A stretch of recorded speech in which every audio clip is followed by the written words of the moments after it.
अशा पद्धतीने युक्तिवाद करण्यात आला, जाणून घेऊया। बघा, ठाकरे गटाकडनं निवडणूक आयोगाकडून आदेश मिळून सरकार वैध ठरवण्याचा डाव जो आहे, तो मुद्दा जो आहे तो मांडण्यात आला। तर आता शिंदे गटाकडनं यावरती बहुमत गमावलेल्या नेत्यासाठी पक्षांतर बंदी कायदा हे शस्त्र नाही असं सांगण्यात आलं।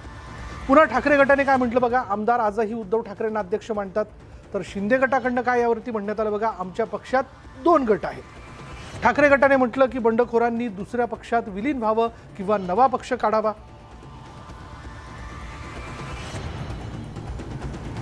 तर यावरती शिंदे गटाने पक्षात राहून नेतृत्व बदलू शकत नाही का असा प्रश्न उपस्थित केला।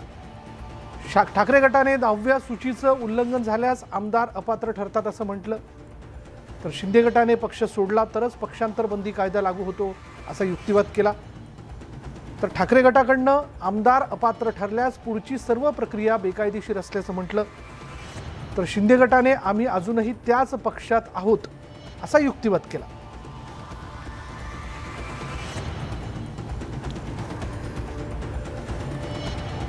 हरीश साळवे आणि कपिल सिब्बल यांच्यात रंगलेला युक्तिवाद आपण जाणून घेऊयात, नेमकं काय घडलं।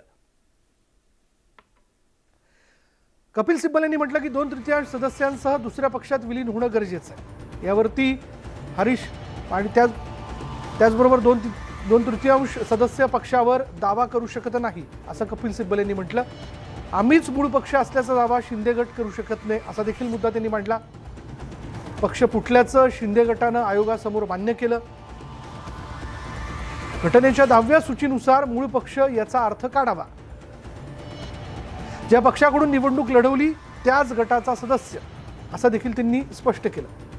पक्ष सोडल्याचं शिंदे गटाच्या वर्तनानं सिद्ध झालंय।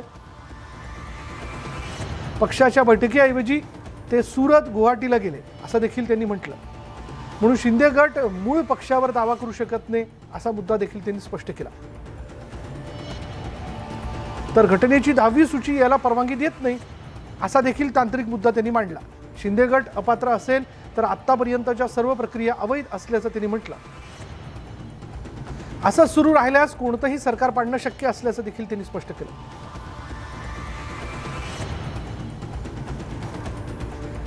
आता हरीश साळवे यांनी काय युक्तिवाद केला, बहुमत गमावलेल्या नेत्यासाठी पक्षांतर बंदी कायदा हे शस्त्र नाही।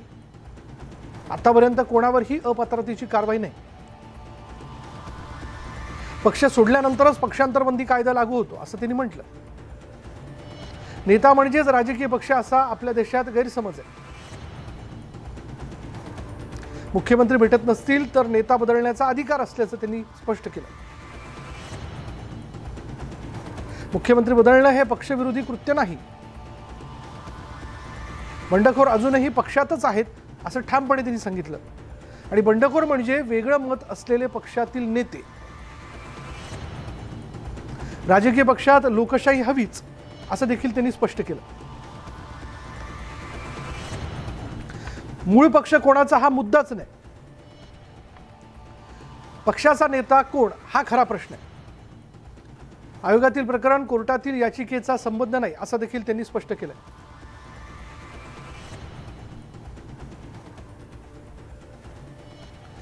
आणि याच विषयी आपण बोलणार आहोत। आमच्या प्रतिनिधी सुष्मिता बधाणे आपल्या बरोबर आहेत। सुष्मिता, आपण बघतो की आजच्या सुप्रीम कोर्टाच्या निर्णयाकडे सगळ्यांचं लक्ष लागलेलं आहे आणि यातल्या तांत्रिक बाबी आणि आतापर्यंत झालेल्या सगळ्या घडामोडी लक्षात घेतल्या तर आज नेमकं काय होईल याकडे सगळ्यांचं लक्ष आहे। काय अधिक सांगता येईल?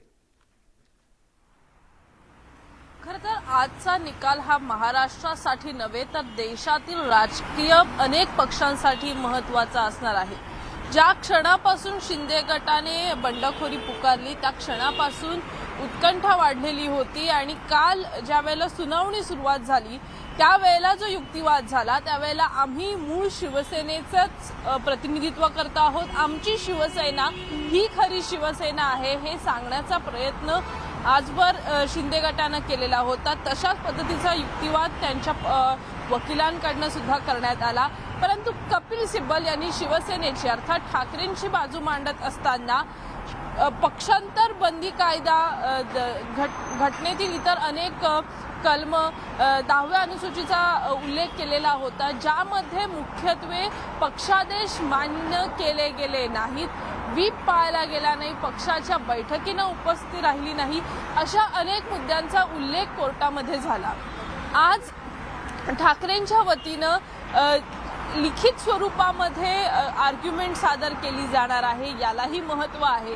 परंतु या दरम्यानच्या काळामध्ये पक्षाच्या चिन्हावरती, पक्ष श्रेष्ठींवरती दावा करण्यात आला. अर्थात शिंदे गटानं एकनाथ शिंदे यांना सर्वेसर्वा मानलेलं होतं, परंतु मूळ शिवसेनेची घटनात्मक बांधणी जी आहे ती काय आहे याबाबत सुद्धा कोर्टामध्ये युक्तिवाद होणं अपेक्षित आहे.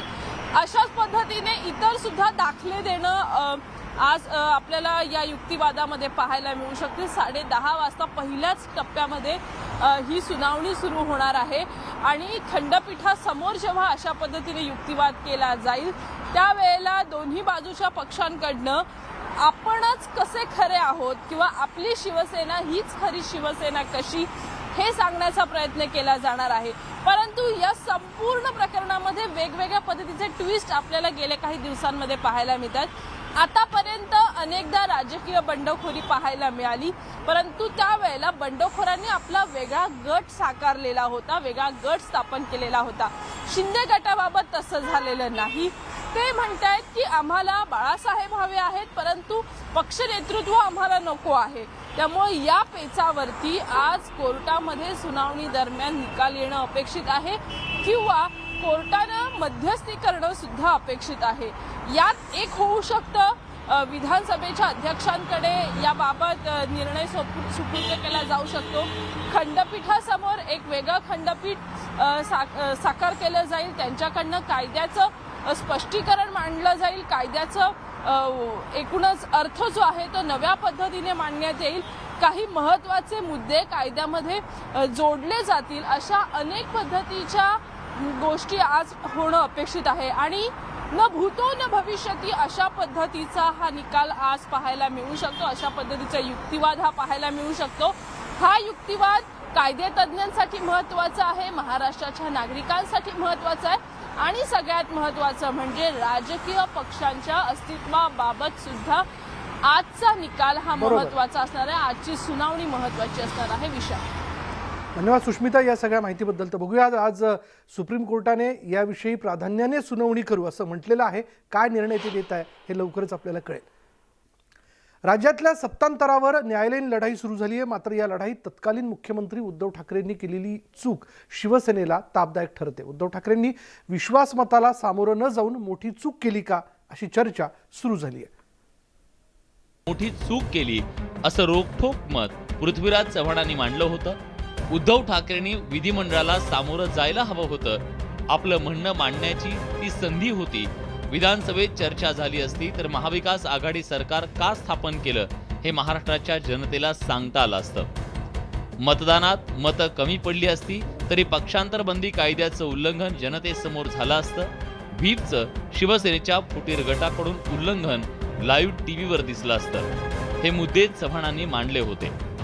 पृथ्वीराज चव्हाण यांच्या दाव्याला पुष्टी देणारे किंवा त्यांचा दावा अधोरेखित करणारा युक्तिवाद महेश जेठमलानी यांनी केलाय. उद्धव ठाकरेंनी घाईघाईत राजीनामा दिल्यानं त्यांचा एक प्रकारे शिंदे गटाला फायदा झाला. बहुमताच्या प्रस्तावावर विधानसभेत चर्चा आणि मतदान झालं असतं तर न्यायालयीन लढाईत त्याचा फायदा झाला असता. अर्थात या सर्व जरतरच्या गोष्टी आहेत. त्यामुळे आता पुढच्या सुनावणीत कोणते मुद्दे मांडले जातात हे पाहणं तितकंच महत्त्वाचं ठरणार आहे. Bureau report, news 18 Lokmat. विधानसभा अध्यक्ष